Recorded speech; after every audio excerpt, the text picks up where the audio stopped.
और तशद्दुद को नहीं उकसाया जाता, न किसी को उकसाया जाता है, ना हम इस पे बिलीव करते हैं।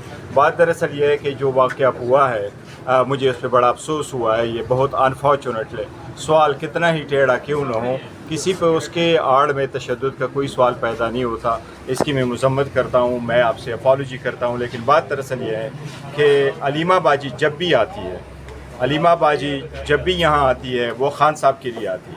वो कभी सियासी बात नहीं करती। वो जब भी जिक्र करती है वो सिर्फ़ और सिर्फ अपने भाई की जिक्र करती है। वो जब आ जाती हैं, आपको पता है इस वक्त जो हालात है, कभी उनको मिलने नहीं दिया जाता, कभी उसको रोका जाता है, कभी उसको अंडे फेंके जाते हैं, उनकी बहनों को भी मिलने नहीं दिया जाता, कई मरतबा हम कहते हैं। तो ये बड़ा टफ वक्त है। मैं सबको कहूँगा, हमने साथ चलना है, हमने मुल्क के लिए आगे चलना है, हमने अपने जो बाहमी इख्तिलाफात है इसको बुलाना होगा।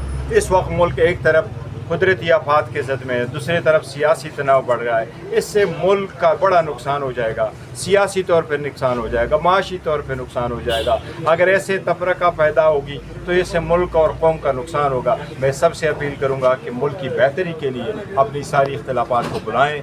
मैं जर्नलिस्टों से भी अपील करूँगा, रिक्वेस्ट करूँगा कि आप फुल कवरेज करें। हमने किसी के ख़िलाफ़ कोई तशद्दुद का न उकसाने का कोई इरादा है, न कभी करेंगे। लेकिन आप लोगों से भी रिक्वेस्ट है कि हमारी सख्तियों को भी देख करके आप भी थोड़ा सा अच्छा रवैया हमारे साथ। कल बैरिस्टर साहब, पिछले एक हफ्ते से जो मुहिम जारी है, सोशल मीडिया आप भी देखते होंगे, जिस तरह से गालियां दी जा रही हैं, जो कुछ किया जा रहा है, कोई मजम्मत करने के लिए तैयार नहीं, कोई मजम्मत करने के लिए मैं आपको ये कह रहा हूँ, जिस तरीके से क्या ये दुरुस्त अमल है? मैं अब तो लीडर्स की तरफ से भी ऐसा कुछ किया जा रहा है, आप जो है वो बताएं, ये दुरुस्त अमल है, इस तरह होना चाहिए। मैं आपको ये कह रहा हूँ, जिस तरह सियासतदानों पे टफ वक्त आ जाता है, ख़ासकर थर्ड वर्ल्ड कंट्रीज़ में जिस तरह मुश्किलात होती हैं, इसी तरह जर्नलिस्टों पे भी होता है।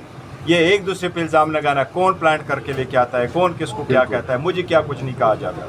मैं तो आपको कह रहा हूँ, समटाइम देख जाता हूँ तो मैंने वो कमेंट्स भी बंद किए हुए हैं, इतनी ज़्यादा कि अब हौसला बंदे को नहीं रहता कि अल्फाज याद रखें। लेकिन सिर्फ ये बात है, नहीं, मैं सिर्फ एक अर्ज़ कर रहा हूँ। देखो, हर प्रोफेशन में ये होता है, हर प्रोफेशन में ये होता है, लेकिन इसको इशू ना बनाए, अपना वो करे, आप आगे आएँ। देखिए जो है जर्नलिज्म तो पहले से बड़े ज़ेर अताब है। हमने तो पीका के ख़िलाफ़ आपका साथ दिया, आप पे तशद्दुद हुआ, हमने आपका साथ दिया, आप लोगों को अगवा किया गया, हमने आपका साथ दिया, आप लोगों को उठाया गया तो हमने आपका साथ दिया। हम आइंदा भी फुल तौर पे आपका साथ देंगे। लेकिन मैं आपसे एक रिक्वेस्ट भी करूँगा, हमारी भी कोई आप अंडरस्टैंड करें। हमारे कुछ लोग ज़रूर है, उनके जज्बात है, उनके दूसरे अगर कोई करता है, हम इंटरनली भी देख रहे हैं कि ये हुआ क्या, क्यों कर ये हुआ है, क्यों कर हुआ। हम दोनों इशू को बड़ा सीरियसली देख रहे हैं। ये जो हुआ है